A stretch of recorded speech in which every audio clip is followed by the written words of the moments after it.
সবাই একসাথে কোথায় চা খাইতে গেলাম, আমার রেজাল্ট কি, সেই সব কিছু নিয়েই থাকছে আজকের ব্লগটা। হ্যালো, আসসালামু আলাইকুম, কি অবস্থা সবার? দিস ইজ রোজা ফ্রম রোজাস মোমেন্ট। আজকের তারিখটা ছিল 26শে জুন। আজকে আমার ভর্তি পরীক্ষার রেজাল্ট প্রকাশিত হয়েছে। রেজাল্ট তো আপনারা সবাই মোটামুটি জেনেই গেছেন। হঠাৎ করে আপি আমাকে কল দিয়ে বলতেছিল ভেলপুরি খাইতে যাবে, বিকালের দিকে যেন আমি একটু আসি। তারপরে এই তো আমরা সবাই বিকালের দিকে ভেলপুরি খাওয়ার জন্য এই দোকানটাতে চলে আসি। ভেলপুরি অর্ডার দিয়ে আমরা সবাই বসে বসে গল্প করছিলাম। আমি কিন্তু এখন আপনাদের সাথে রেগুলার কোনো ব্লগ শেয়ার করি না। হঠাৎ করে তো আমার ফোনটা নষ্ট হয়ে গেছে, যার কারণে আমি আর কোনো ভিডিও করতে পারছি না। যারা ইউটিউবে ভিডিও দেখেন তারা হয়তো জানেন, নতুন ফোন না কেনা পর্যন্ত হয়তো আপনাদের সাথে আমি রেগুলার কোনো ব্লগ শেয়ার করতে পারবো না। এই তো তারপরে আমাদের ভেলপুরিও দিয়ে দেয়। ভেলপুরিগুলা হচ্ছে এক পিস 10 টাকা করে ছিল। দোকানদার মামা তো প্রথমে টক দেয় নাই, টক ছাড়া খাইতে একদমই ভালো লাগতেছিল না। পরে টক দিয়ে খাইতে মোটামুটি ভালোই লাগছে। ভেলপুরি খাওয়ার পরে আমাদের অনেক বেশি ঝাল লেগে যায়, যার কারণে আমার বিএনজিএম মজু কিনে নিয়ে আসে। তারপরে আমরা চা খাওয়ার জন্য চা ঘরে চলে যাই। চা ঘর অনেকদিন আগেই ওপেন হয়েছে, কিন্তু আজকেই আমার প্রথম যাওয়া হলো। ভিতরে যাওয়ার পরে তাদের মেনু কার্ডটা দেখলাম, এখানে বিভিন্ন রকমের চা ছিল।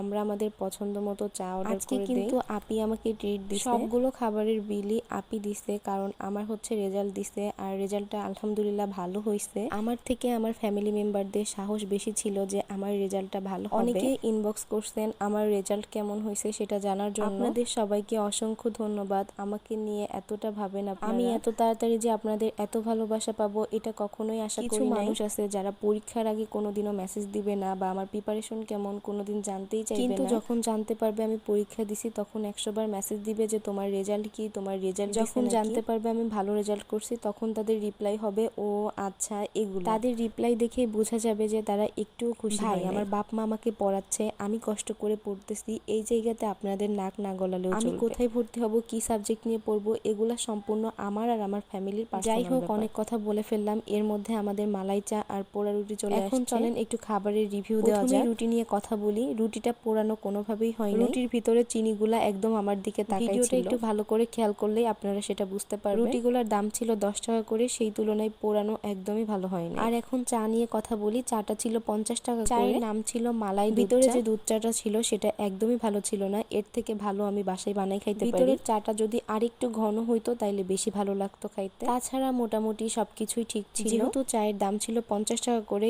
এই কারণে চাটা আরেকটু ভালো করা উচিত ছিল। যাই হোক, আমি একদম অনেস্ট রিভিউ দেওয়ার চেষ্টা করছি। আপনাদের কাছে খারাপ লাগলে আমার কিছুই করার নেই। আপিকে অনেক ধন্যবাদ আমাকে এত সুন্দর একটা ট্রিট দেওয়ার জন্য। মেয়ে মানুষ, ক্যামেরার সামনে ঢং করব না সেটা। যাই হোক, আজকের ভিডিওটা ঢং করতে করতেই শেষ করে দিচ্ছি। আবার কবে নতুন ব্লগ শেয়ার করতে পারবো আমি জানি না। সবাই দোয়া করবেন যেন বাসা থেকে ফোনটা একটু তাড়াতাড়ি কিনে দেয়। অনেকেই এখন বলতে পারেন তাহলে আপু আজকে কি দিয়ে ভিডিও করলেন? আজকে আমার দুলাভাইয়ের ফোন দিয়ে ভিডিও করেছি। ভিডিও ভালো লাগলে আমার চ্যানেলটা সাবস্ক্রাইব করে দিবেন, পেজটা ফলো দিয়ে দিবেন। সবাই ভালো থাকবেন, আল্লাহ হাফেজ।